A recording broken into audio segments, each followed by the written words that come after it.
Dani está feliz hoje, não é verdade, Dani? Para quem não sabia, a Dani é uma pregadora da palavra de Deus. Amém? A Dani, quando entrou pelaquela porta, Deus falou para ela: eu estou trazendo uma serva. Amém, filha?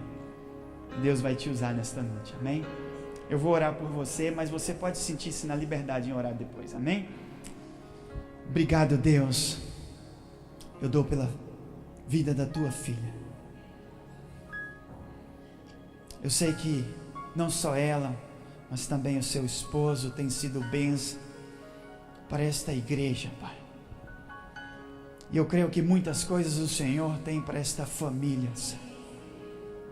Eu sei que o inimigo tem se levantado, o inimigo quer derrotar esta família, mas o Senhor é o provedor, o Senhor é quem sustenta esta casa, o Senhor é quem sustenta a vida do Wagner, a vida da Dani, a vida das crianças, Senhor, a vida desta família, Pai. E eu quero hoje, nesta noite, te pedir que o teu poder venha sobre a sua vida, que ela possa ser ousada nesta noite para compartilhar a tua palavra, Pai. E que a partir de hoje, Pai, coisas novas acontecerão sobre a vida deste casal, Pai. Em nome de Jesus eu declaro que o teu Espírito Santo comece algo novo nesta noite, Pai. Em nome de Jesus eu profetizo e declaro, Pai. Em nome de Jesus. E todos nós dizemos amém, amém, amém. Glória a Deus, filho. Glória a Deus, louvado seja o nome desse Deus tão maravilhoso, esse Deus tão tremendo que Ele quer se revelar a nós, e Ele faz isso com prazer a todos aqueles que o buscam de todo o coração. E o que o Senhor tem falado aos nossos corações já, é que nós precisamos amar essa igreja, amém? Não é essa igreja física, esse prédio, mas o corpo de Cristo. Que isso que o pastor falou agora, que as maldades que vão haver nos últimos tempos se referem às pessoas, isso nada tem a ver com a igreja de Cristo. Isso nada tem a ver com o corpo de Cristo, porque o corpo de Cristo é perfeito. Amém? E nós vamos tentar passar um pouquinho para vocês aquilo que o Senhor já tem ministrado ao nosso coração, mas eu creio que o Senhor está fazendo algo novo em nosso meio. Não porque sou eu que estou falando, não porque o pastor determinou, mas porque Ele é fiel para cumprir infinitamente mais do que aquilo que nós pedimos e aquilo que Ele já tem falado e declarado na sua palavra. Nós vamos tentar vencer um cansaço que o mundo tem colocado diante de nós. São tantas situações, o desânimo, tantas oportunidades do mundo, tantas coisas, tantos manjares, podemos falar assim, que tudo nos atrai, tudo parece ser mais importante do que estar na presença de Deus. Mas não é isso que o Senhor tem para nós como igreja. O Senhor tem algo muito especial para nós enquanto nós estamos unidos como corpo de Cristo. Amém? E nós precisamos buscar no Senhor e no Espírito Santo de Deus essa força para continuar, para ser igreja. Amém? E eu queria começar lendo com vocês a palavra de Deus que está em João 19, o Evangelho de João. Porque quando nós falamos de corpo de Cristo, eu gostaria que você pensasse um minutinho, qual é a primeira coisa que vem na sua mente quando você pensa em corpo de Cristo? Nós sabemos que o corpo de Cristo é a igreja do Senhor, amém? Mas o corpo de Cristo é exatamente o corpo do nosso Senhor Jesus. E na palavra do Senhor, lá em João, capítulo 19, versículo 38, está escrito assim: depois disto, José de Arimateia, que era discípulo de Jesus, ainda que ocultamente, pelo receio que tinha dos judeus, rogou a Pilatos que permitisse tirar o corpo de Jesus. Pilatos lhe permitiu. Então foi José de Arimateia e o retirou, o corpo de Jesus. E também Nicodemos, aquele que anteriormente viera ter com Jesus à noite, foi levando cerca de 100 libras de um composto de mirra e aloés. Tomaram, pois, o corpo de Jesus e o envolveram em lençóis com os aromas, como é de uso entre os judeus, na preparação para o sepulcro. No lugar onde Jesus fora crucificado havia um jardim, e neste um sepulcro novo, no qual ninguém tinha sido ainda colocado. Ali, pois, por causa da preparação dos judeus e por estar perto ao túmulo, depositaram o corpo de Jesus. Amém? Você pode fechar um instantinho seus olhos? Vamos orar comigo mais um minutinho? Pai querido, em nome de Jesus, Pai, nós nos humilhamos diante da Tua presença nessa noite, Pai. Porque sabemos que sem Ti nós nada podemos fazer, Pai. Sabemos que toda a verdade, todo o poder, todo o domínio, toda a glória somente a Ti pertence. O que Te pedimos nessa noite, Pai, é por favor, que o Senhor venha se revelar a nós, Pai. Que o Senhor venha nos ensinar, que o Senhor venha nos capacitar, Pai, a sermos a igreja que o Senhor quer que sejamos, Pai. Em nome de Jesus, Pai. Eu, como Tua ferramenta nessa noite, me esvazio de tudo aquilo que eu acho que é certo, Pai.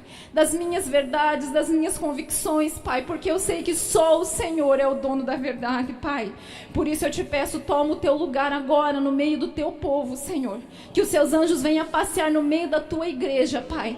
Que o Senhor venha nos entregar aquilo que estamos pedindo, Pai, que é mais da Tua presença. Eu sei, Pai, que os meus irmãos não estão aqui para me ouvir falar. Por isso que eles possam receber as palavras diretas do Teu trono, Pai, para abençoar esta igreja, Pai. É a minha oração, Pai, é a minha gratidão por tudo que o Senhor já tem feito nas nossas vidas. Em nome de Jesus. Amém.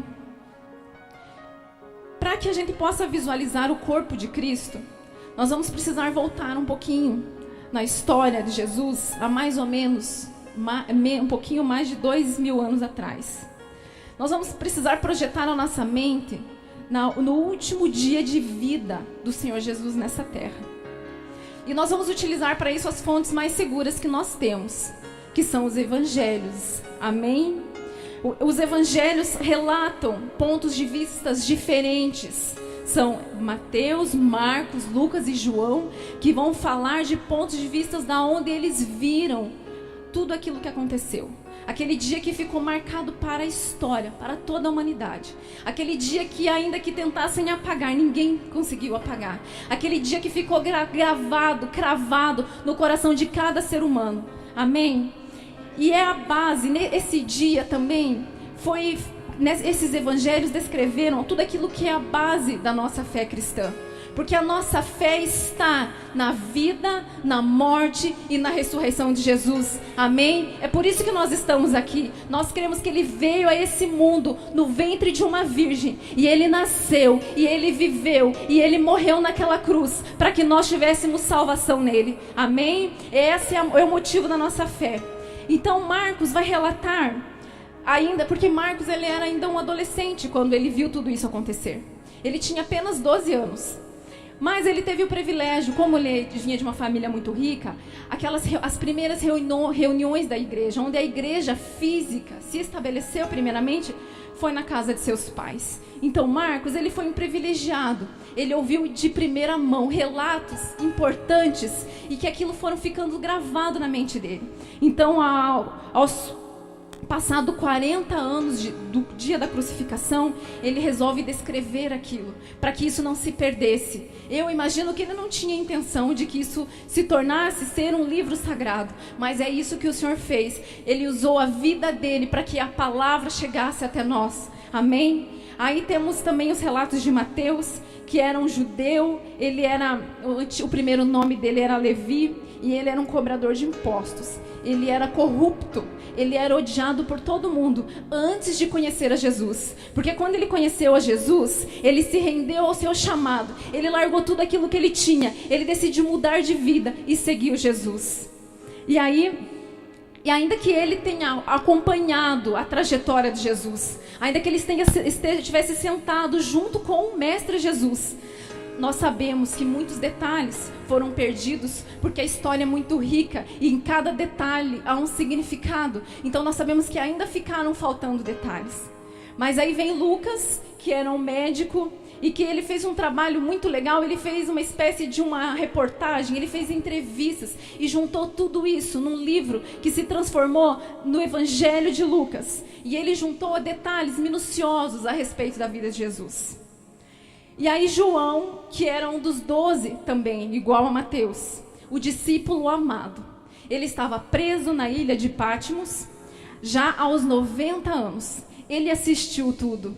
E ele conhecia já os evangelhos que circulavam, os escritos de Marcos, de Mateus e de Lucas, mas ele decide escrever algo que ele viveu, detalhes íntimos, detalhes aspectos mais detalhados, porque ele sabia, ele queria falar de sentimentos, ele queria falar de emoções.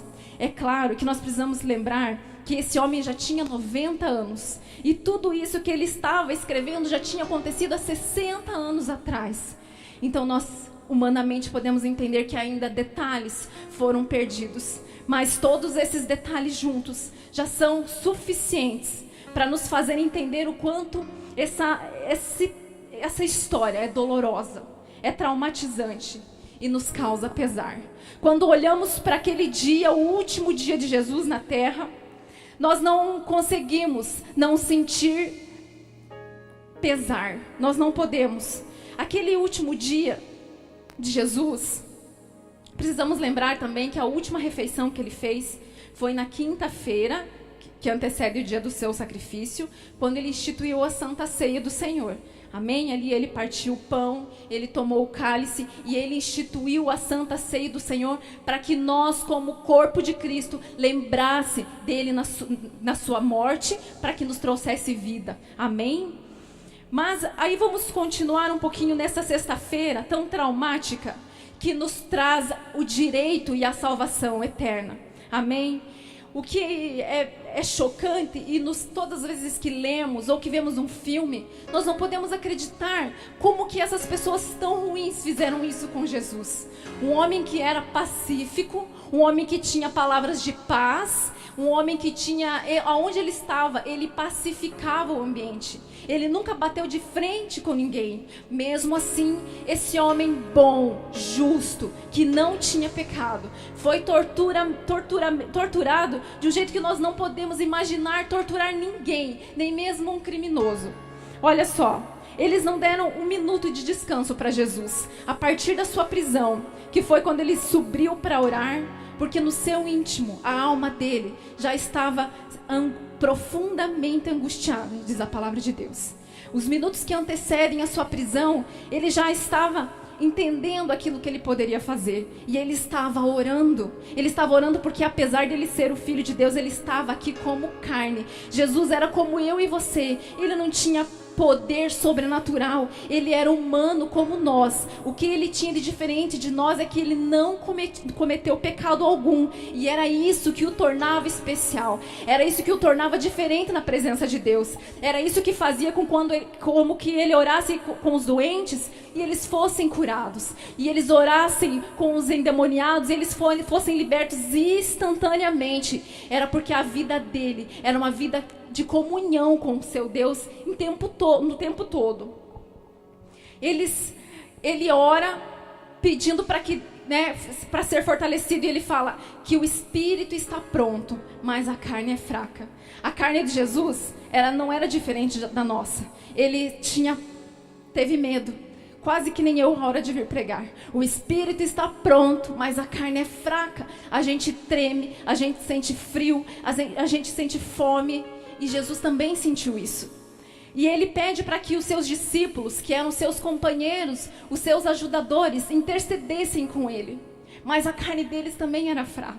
Eles também estavam sentindo cansaço. E eles adormeciam. Eles não podiam sequer orar com o Senhor Jesus por um minuto. O próprio Jesus fala isso na sua palavra. Mas e aí ele insiste na oração, ele não tem sucesso na oração com os discípulos que dormem. E ele orando, buscando a Deus, ele pede para Deus, se for possível, passa de mim esse cálice. mas que seja feita a sua vontade e não a minha. Será que nós conseguimos fazer isso, igreja? Muitas vezes Deus requer de nós algumas coisas que não é aquilo que nós queremos, mas nós precisamos. Senhor, eu não quero fazer isso, mas que seja feita a sua vontade e não a minha. Amém? E aí vem Judas. Chega Judas e o trai com um beijo, entregando Jesus para todos aqueles soldados que estavam armados com espadas, como se ele fosse um bandido criminoso. E eu imagino a dor de Jesus de ser um dos 12, né? Apesar dele saber, porque ele declarou lá na Santa Ceia que um deles o trairia, de ser a forma como Judas traiu ele. Então nós precisamos pedir de Deus essa sabedoria, porque os Judas estão aí. Nós precisamos ter o discernimento de Deus, porque Jesus em nenhum momento virou as costas para Judas. Em nenhum momento ele disse: eu não quero você aqui, você não faz parte desse corpo, porque você vai me trair. E Jesus espera isso de nós. Ainda que os Judas estejam no nosso meio, eles vão nos trair ou não, isso é o Senhor quem sabe. Nós precisamos cumprir o nosso papel como corpo de Cristo. Amém? Pedro também o nega, cumprindo aquilo que ele já tinha dito. E Jesus, ele vai ser esbofeteado já na primeira... deixa eu ver se eu tenho horas aqui. Antes das 5 da manhã, ele vai na casa de Caifás, ele será julgado e condenado por blasfêmia, né, pelos religiosos da época. E aí ali ele já é espancado, esbofeteado, eles cospem o rosto de Jesus. E aí, às 5 horas da manhã, ele vai para um outro julgamento no Sinédrio, onde todos os religiosos, os homens mais sábios considerados na época, estavam ali para julgar ele. E ele é considerado novamente culpado. E nós já vamos falar pelo que ele foi culpado. E aí ele vai para Pilatos, porque as pessoas querem que matem Jesus. É isso que os religiosos querem. Eles querem que matem Jesus porque Jesus é uma ameaça. Porque aquilo que ele está falando vai tirar deles o mérito, enfim, o poder que a religião dava para eles naquele momento. E eles não querem correr esse risco. Eles querem eliminar Jesus, mesmo ele sendo um deles. Olha só que tremendo. E Pilatos, ele entende isso. E ele não acha culpa. E ele fala assim: as acusações não é motivo de morte. E é o que eles fazem? Esses religiosos, eles vão persuadir o povo e todas as pessoas que eles puderem para que Jesus seja morto. E rápido. É isso que eles querem. Que Jesus seja morto e da pior forma possível. Então Jesus foi escarnecido ainda. Colocaram sobre ele uma coroa de espinhos, mais bofetadas. Colocaram nele um manto de púrpura para poder ironizar, porque ele se dizia rei dos judeus, e eles ironizavam isso, eles tiravam sarro de Jesus, menosprezando a autoridade que estava sobre a vida dele. E o povo gritava: crucificam. Pilatos até tenta livrá-lo. E é tão interessante que quando vamos ler as escrituras, ele insiste em livrar Jesus. Eu identifiquei pelo menos 3 tentativas dele de livrar Jesus da morte. Ele fala: não, eu vou mandar espancar Jesus e eles vão se acalmar e a gente vai poder salvar esse homem. A impressão que eu tenho. Mas nada é capaz de aplacar a raiva, o ódio daqueles religiosos que querem a morte de Jesus a qualquer preço. E por que Pilatos, ele percebe a inveja deles e ele não consegue livrar Jesus. E Jesus, ele vai para a cruz. Os soldados o escarnecendo, ele vai levar a sua própria cruz durante todo aquele caminho. E às 9 horas da manhã, então ele está sendo torturado, exposto, humilhado, xingado, maltratado desde o dia anterior, com fome, com sede. Eu quero que vocês pensem no estado do corpo de Jesus. Eu quero que vocês, em nome de Jesus, visualizem o estado do corpo de Jesus até agora. Então, naquele tempo, em toda a Páscoa, às 9 horas da manhã, era sacrificado o primeiro cordeiro. É por isso que Jesus tinha que ser sacrificado às 9 horas da manhã. Porque ele é o Cordeiro Santo que tirou o pecado do mundo. Amém? Ele é o Cordeiro perfeito. E porque ele se entregou, nenhum outro sacrifício mais vai precisar ser feito a partir de Cristo. E eles tentaram, durante o trajeto do Gólgota, eles tentaram dar para ele uma bebida que aliviasse a sua dor, que anestesiasse. Era uma espécie de uma bebida alcoólica. Mas ele negou. Porque ele escolheu passar por mim e por você todos os sofrimentos que fossem necessários, para que não ficasse nenhum sequer de fora. Quando Jesus se entregou naquela cruz, tudo aquilo que eu e você podemos passar, ele passou. Não há nada, nenhuma situação que eu e você venhamos a passar que Jesus não conheça. Amém? E aí Jesus pede que Deus os perdoe, pois eles não sabem o que fazem.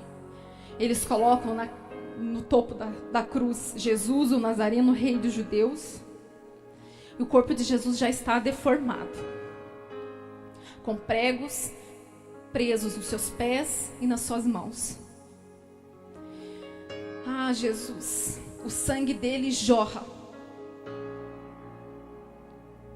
E até às 3 horas da tarde, ele está suspenso, imóvel, sem poder se mexer, com a sua carne sangrando, porque as chicotadas que ele levava eram de soldados fortes, sem piedade alguma. E os chicotes, eles tinham espécies de pedras, de chumbos e ossos, para que quando o açoite acontecesse, ao retirar o chicote, a pele do prisioneiro ia junto naquele chicote.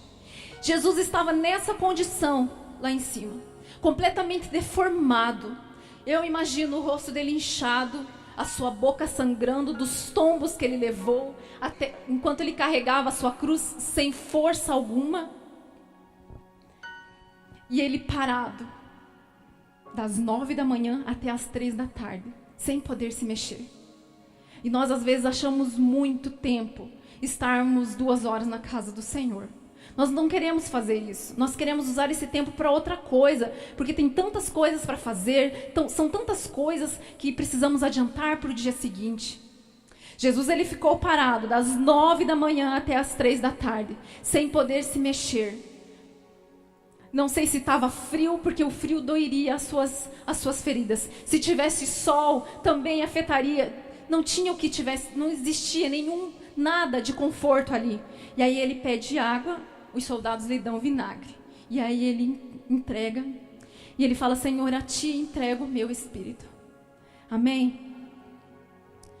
A palavra de Deus nos diz que o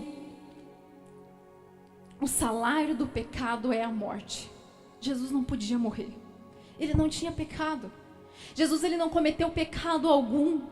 E eu entendo que é por isso que ele dizia, ele teve que se entregar. Ele se entregou porque ele tomou os nossos pecados, ele levou sobre si todas as nossas maldições, tudo aquilo que nós teríamos que carregar, todo o castigo. Lá em Isaías foi profetizado, o castigo que nos traz a paz estava sobre ele, e por suas pisaduras nós fomos sarados. Ele tomou tudo isso e ele se entregou à morte. Então ele venceu a morte, porque ele se entregou a ela por causa de nós. Sabe por quê, igreja? Para que nós não morrêssemos, para que nós tivéssemos a vida eterna. Ele morre por todos os pecadores. E o seu sangue que escorreu ali até a última gota é suficiente para perdoar e apagar o nosso pecado e nos livrar de toda a maldição. Amém? Ainda, ele exposto naquela cruz, eles queriam apressar os preparativos, porque era o dia da Páscoa, eles tinham muitas coisas para preparar ainda. Então vêm os soldados, e o que eles faziam? As pessoas que eram crucificadas, elas morriam por asfixia, porque era uma morte lenta e extremamente dolorida. Era o jeito mais horrível de punir alguém. E Jesus, como eu disse para vocês, ele morreu antes do que o normal, do que o que era comum acontecer. Tanto é que os soldados, para apressar a morte, eles vinham e quebravam os ossos das pernas dos presos, porque aí eles morreriam mais rápido. Com Jesus não foi necessário, porque Jesus já tinha se entregado à morte. E aí, para ter a certeza, O soldado vai lá e enfia uma lança nele para que a última gota do seu sangue e a última gota de água, tudo que tinha nele, saísse. E Jesus então entregou por mim e por você, pelo corpo de Cristo, até a última gota do seu sangue. Esse sangue, na verdade, foi o preço que ele pagou por causa do nosso pecado. Amém?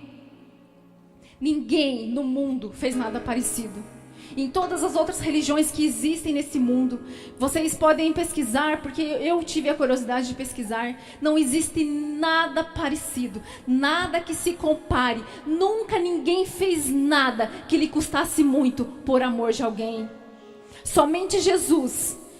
Ah, obrigado, Senhor. É somente Ele que foi capaz de se entregar por causa de nós. Amém? Então, não existe em nenhuma outra religião quem possa nos salvar por causa de seu sacrifício. E algumas religiões nos pregam, então, talvez pela justiça, talvez pelas obras. E eu pergunto a vocês, assim como eu me perguntei, quem de nós podemos nos garantir com as nossas obras e justiças, garantir a nossa salvação diante de Deus? Quem de nós? Somente pelo sacrifício perfeito de Jesus é que nós temos o direito à vida eterna, é que nós somos salvos. Amém? Louvado seja o nome do Senhor. Então agora, Jesus morto, torturado, o seu corpo evidencia cada detalhe dessa tortura. E aí, como nós lemos na passagem, José de Arimateia, ele é incomodado no seu íntimo de resgatar o corpo de Jesus. E ele vai lá e ele prepara os óleos, os mais caros que tinha, as ervas. E ele leva para poder cuidar do corpo de Jesus. Amém? E ele vai fazer isso. E ele vai colocar em um dos seus túmulos, um túmulo que não tinha sido usado. Tudo isso já tinha sido declarado pelo profeta Isaías. E foi cumprido tudo aí, à risca. Quando este homem, José de Arimateia, e esse Nicodemos, que era daqueles religiosos, daqueles que queriam prender Jesus. Só que ele identificou em Jesus algo diferente. E ele buscou Jesus à noite para que ninguém o visse. Porque certamente ele seria excluído daquela instituição religiosa. E ele vai buscar saber de Jesus. Ele vai ouvir quem é Jesus. Eu posso falar então que esse Nicodemos era um cristão secreto. Ele seguia Jesus sem que ninguém percebesse. E José de Arimateia era um dos homens que a Bíblia não relata antes, em nenhum momento. Então é provavelmente alguém que também não estava presente nos milagres. Era alguém que se apaixonou por Jesus, alguém que o amou, alguém que creu na sua mensagem aqui no coração. Amém? E ele, por conta disso, ele é incomodado a ir lá e resgatar o corpo de Jesus, e eles vão fazer esse sepultamento. O que é tremendo para mim imaginar é que foi esse corpo que o Senhor Jesus que ressuscitou. É esse corpo que após 3 dias o Senhor o exaltou sobre todos. É esse corpo que levantou cheio de glória, cheio de poder. E a palavra nos mostra que ao nome de Jesus Cristo foi dado todo o poder nos céus e na terra e embaixo da terra. Jesus Cristo tem o poder sobre a morte, sobre a vida. Jesus Cristo é o dono da glória. Ele é o dono de tudo. A Ele foi dado todo o poder. E ele foi glorificado com este corpo. Olha só, esse corpo que foi moído, que foi machucado, que foi ferido. Deus, o Todo-Poderoso, Ele podia dizer não, agora esse corpo não serve mais. Não é verdade? O que custava para Deus? Ou dar um outro corpo para Ele, ou somente Ele ser como os anjos, um corpo de luz. Mas não. Eu creio que o Senhor queria nos dar uma lição da importância do corpo de Cristo. Nós somos o corpo de Cristo nessa terra. Nós é quem somos o corpo de Cristo aqui, até que Ele volte para nos resgatar. E aí vai ser a nossa vez. Nós seremos glorificados como nosso Senhor Jesus. Nós seremos a sua amada noiva. E vai ser desse jeito. Como? Desse jeito, com as feridas, com as dores, os hematomas. Porque é assim que é o corpo de Cristo. São pessoas machucadas, são pessoas que estão passando por sofrimento, e nós, como corpo de Cristo, precisamos nos unir e nos fortalecer. Porque Deus tem um propósito com isso. Amém? Esses cuidados foram essenciais. Esses cuidados desses homens, José de Arimateia e Nicodemos, para que Jesus ressuscitasse. Para que Jesus fosse exaltado e para que o seu corpo fosse cheio de glória. E eu imaginando essa cena, fiquei tentando, será que José de Arimateia sabia que aquele homem era o Filho de Deus? Porque ele conhecia Jesus de ouvir falar. Ele amava Jesus, porque o que ele fez era um ato de amor. Mas será que ele sabia que Jesus ia voltar? Será que ele sabia qual que era a intenção, a motivação do seu coração quando ele estava fazendo aquilo? E é tremendo, porque o Senhor quer nos encorajar a fazermos isso uns pelos outros como o corpo de Cristo. Um cuidando das feridas do outro, atando, passando óleo perfumado, declarando a cura e a libertação. Nós estamos vivendo, como o pastor falou, em momentos difíceis como está lá em Timóteo, onde o amor de muitos vão se esfriar, onde a frieza, a maldade, ela está crescendo de um jeito que parece que é insuportável. E as pessoas, elas não sabem para onde correr. Mas nós sabemos para onde correr.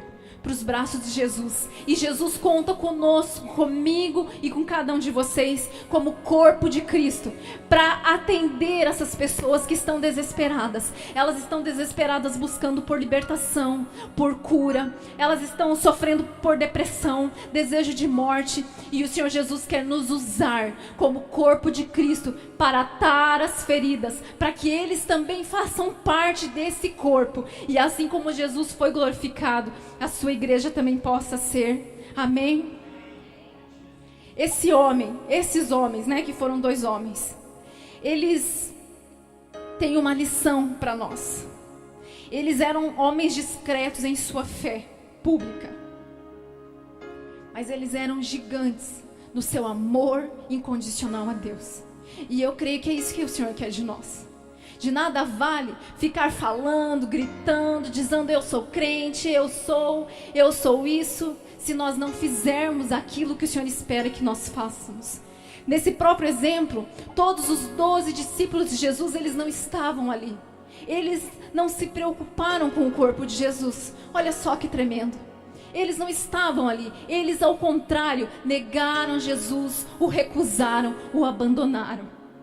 Porém, esses 2 homens foram levantados de uma forma simplesmente sublime para cuidar do corpo de Cristo. Amém? Então nós precisamos ter esse entendimento, que não é no muito falar, não é no muito se mostrar, mas é na nossa essência, no nosso amor. E o Senhor Jesus, Ele quer nos convidar a ter esse amor em particular pelo seu corpo. Ainda que a igreja, em alguns momentos, nos pareça cheias de defeito, nós precisamos entender que a parte da glorificação não é a nossa parte. A nossa parte é simplesmente amar e cuidar. O resto é o Senhor que vai fazer. Nós não precisamos apontar, nós não precisamos mostrar, nós não precisamos, muito pelo contrário. Nós precisamos cuidar em secreto daqueles que o Senhor nos deu para amar. Amém? Então, o que é o corpo de Cristo? Eu não sei se alguém já tinha pensado no corpo de Cristo como o corpo de Jesus que foi morto. Eu nunca tinha pensado, a não ser a partir desse dia. Eu nunca tinha prestado atenção a esses detalhes. E é exatamente eu olhando para o corpo de Cristo, eu vejo que é como está a igreja do Senhor hoje. A igreja de Cristo está ferida, é verdade. Nós ouvimos muitas notícias de pessoas que se afastaram da fé, que se aproveitaram da fé das pessoas. Nós vemos na mídia, de pessoas tentando destruir a imagem da noiva de Cristo. Mas eu quero, em nome de Jesus, declarar uma coisa aqui. Quem erra, quem é falho, somos nós, os vasos de barro. A igreja de Cristo, o corpo de Cristo, a noiva do Senhor, ela é perfeita. Ela é perfeita, ainda que eu seja falho. A igreja dele é perfeita, ela é santa. E nós precisamos apenas cuidar, prepará-la, que ela esteja cheia do azeite, assim como dizia lá na passagem das 10 virgens que todos conhecem. O que é esse azeite? É a comunhão, é o cuidar do próximo, é estar em unidade como um no corpo de Cristo, porque Jesus disse isso, ele pediu isso a nós. Assim como eu sou um com o Pai, eu quero que vocês sejam um comigo. Foi isso que Jesus falou. Ele pediu isso para nós como igreja, como corpo. E nós precisamos aceitar esse desafio. Amém? E Ele em breve virá para buscar a sua noiva. Santa, perfeita, imaculada, adornada. E nós seremos essa noiva. Amém? Porque quando Jesus olha para nós, Ele não nos vê com os hematomas, com os furos, com as feridas. Ele nos vê como a noiva preparada para o dia do nosso arrebatamento. A noiva adornada, aquele a quem Ele amou, aquele a quem Ele se entregou. Amém? E aí tem um versículo lá em Apocalipse que diz: o Espírito e a noiva dizem: vem. Aquele que ouve, diga: vem. Aquele que tem sede, venha. E quem quiser, receba de graça da água da vida. Amém? É esse o convite que nós precisamos fazer àqueles que estão de fora do corpo. Nós precisamos trazê-los, atar as feridas. Nós precisamos cumprir com o nosso papel. Amém? Pessoas estão clamando por ajuda. Estão clamando ou porque se desviaram da igreja, ou porque se decepcionaram, ou porque estão doentes, ou porque estão atormentadas por demônios. Elas estão clamando por socorro. E é nosso papel. Jesus espera isso de nós, que nós possamos entregar a essas pessoas a bondade, o amor, a cura, a unção e a graça do Espírito Santo. Deus deu isso para nós, esse poder está nas nossas mãos e nós precisamos compartilhar. Amém? Nós não podemos permitir que o diabo envergonhe o corpo de Cristo, colocando fofoca, inveja, discórdia no meio do corpo de Cristo. Amém? Nós não vamos aceitar que o inimigo use isso como brecha, porque quando as pessoas procurarem o corpo de Cristo, eles vão encontrar refrigério para sua alma. Amém? Eles vão encontrar remédio, eles vão encontrar descanso, eles vão encontrar paz, porque é o Rei Jesus, o cabeça dessa igreja. Amém? E Ele quer despertar então, nessa noite em nós, esse amor que nós não podemos ignorar. Amém? Não tem como rejeitar Jesus. Não tem como ser indiferente àquilo que Jesus fez por nós. Mas quando nós nos esquecemos do nosso próximo, nós estamos desfazendo, nós estamos rejeitando o sacrifício de Cristo. E o Senhor Jesus está nos despertando. E eu vejo com os olhos da fé um gigante que é o corpo de Cristo, trabalhando em prol do reino, saqueando o inferno. E é isso que o Senhor espera de nós. Ele nos deu o poder para fazer isso. Nós só precisamos nos unir e fazer. Como fazer isso, gente? Como fazer? Como que o Senhor espera que eu faça isso? Como o Senhor espera que você faça isso? Começando com aqueles que estão do nosso lado, começando com aqueles de dentro da nossa casa. E aí o Senhor vai colocando pessoas nas nossas vidas. E aí nós vamos atando as feridas, nós vamos colocando remédio, nós vamos falando do amor do Senhor Jesus, nós vamos declarando a cura em nome de Jesus, a libertação em nome de Jesus. E então nós estaremos sendo igreja. Amém, queridos? Amém? Então eu gostaria que vocês se colocassem de pé. Eu sei que eram muitos os detalhes daquilo que o Senhor tinha me mostrado.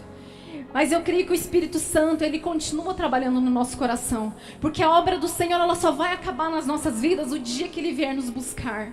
Amém? Então que o Espírito Santo do Senhor continue ministrando as nossas vidas, naquilo que o Senhor espera de nós, naquilo que Ele requer de nós. Amém? Vamos orar? Pai querido, em nome de Jesus, nós estamos aqui, Senhor, como corpo de Cristo, Pai. Declarando que sem Ti nós nada podemos fazer, Pai. Declarando que Tu és o cabeça desta igreja. Ah, Senhor, e nós sabemos que contigo somos grandes, somos poderosos, temos poder para saquear o inferno, temos o poder para tirar as vidas das garras de Satanás e trazê-los para a tua casa, o lugar de refrigério, o lugar de descanso para a alma. Aquilo que nós recebemos como igreja, Senhor, nós também queremos dar, nós queremos compartilhar, nós queremos distribuir. Por isso te pedimos, Espírito Santo de Deus, que é quem nos capacita, nos enche nessa noite, Pai, com essa unção de ousadia, Pai, com essa unção de amor, essa unção de renovo, Pai, que eu e os meus irmãos possamos sair daqui nessa noite renovados, Pai, sabendo qual é o nosso papel, Senhor, e o inimigo não vai nos parar, ele não vai nos impedir, porque está escrito na Tua palavra, e nós cremos, as portas do inferno não irão prevalecer contra a Tua igreja, contra a Tua noiva, Pai, que é perfeita, que é pura, que é santa. Pai, em nome de Jesus nós te pedimos, nos ensina, Pai, nos capacita a cada dia a nos prepararmos para Ti, Senhor, como uma noiva apaixonada, Pai. Nos ensina, Pai, a estarmos lindas, Pai, lindas como Tua noiva, Pai, em nome de Jesus, para o dia que o Senhor virá nos buscar, Pai. Operam com o Teu poder em nós, Pai, é o que nós te pedimos nessa noite, sabendo que muito mais o Senhor já tem para cada um de nós, em nome de Jesus. Amém, Senhor.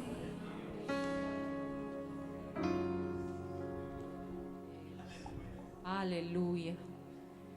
Nesse mesmo espírito, eu quero aproveitar a oportunidade, porque eu tenho certeza que a palavra de Deus, ela é eficaz para abrir o nosso entendimento. E pode ser que hoje, através da palavra, você entendeu o sacrifício de Cristo. Por que que Ele teve que padecer tanto para comprar a sua vida? Por que tantas feridas? Por que a cruz? Por que os açoites? E hoje você entende que esse era o preço da sua salvação. Hoje você entende que se você está aqui, é porque Ele te comprou, porque Ele te chamou, porque Ele com seu sangue decidiu olhar para a sua vida e dizer: você é minha propriedade, eu te comprei.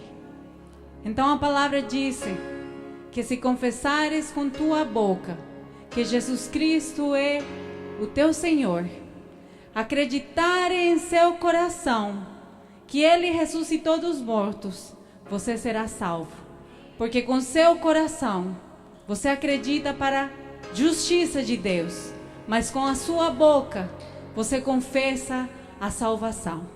Então o Senhor nos fala: se me confessares diante dos homens, eu te confessarei diante do meu Pai que está nos céus.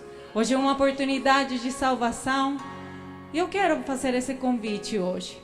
Se hoje você quer confessar ao Senhor com a sua boca, dizer: Senhor, agora eu entendo o sacrifício que o Senhor fez pela minha vida e eu quero te confessar como o Senhor e como meu Salvador. Eu quero convidar hoje, nessa noite. Se você nunca fez isso, Deus está te convidando. Tem alguma pessoa que hoje quer entregar completamente sua vida para o Senhor Jesus? Se você nunca fez isso e o Senhor tem tocado o teu coração, eu quero convidar você para nós orar junto com você. Tem alguma pessoa que quer entregar sua vida completamente ao Senhor? Amém. Obrigado, Deus amado. Obrigado, Senhor. Nunca poderemos ter palavras para agradecer por teu amor. Nunca, Senhor, poderemos fazer nada para poder dizer quanto nós te amamos e quanto nós somos devedores eternamente. Obrigado, Senhor amado.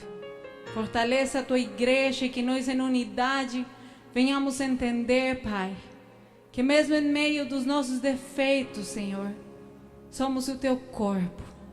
E estando juntos, o Senhor sarará toda ferida, Pai. Sarará, Senhor. E nós vamos nos levantar em glória, unidos, fazendo a vontade da última oração que o Senhor fez, juntos, para que o mundo possa ver que nós somos os teus discípulos, Pai. Louvado seja o nome do Senhor. Amém.